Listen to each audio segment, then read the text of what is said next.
A retired Central Coast CHP officer and well-known volunteer with local law enforcement agencies is behind bars tonight, accused of child molestation.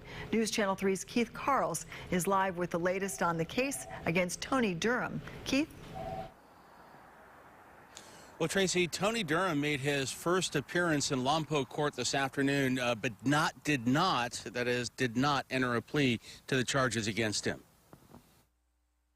67-year-old Anthony Tony Durham is facing 14 counts of sexual contact with a child 10 years of age or younger and 3 counts of lewd contact with a child under the age of 14.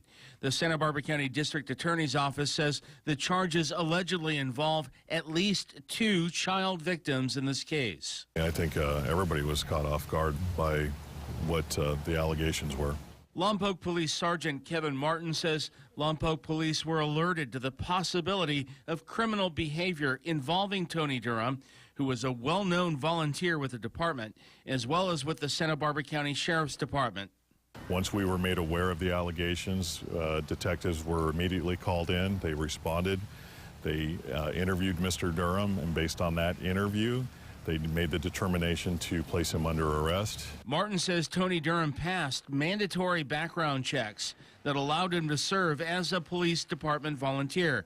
He says the public should not be swayed by his arrest. They need to have complete trust in our process. We do the best job that we can do as a police department to make sure we have the best people associated with the department, whether they are a full-time employee or whether they are a volunteer. There's absolutely no reason to mistrust that process whatsoever.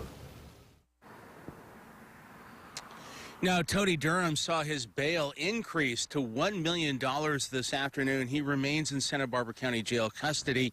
He will return to Lompoc Court in 2 weeks' time for formal arraignment on the charges against him. Live in Santa Maria, Keith Carls, News Channel 3.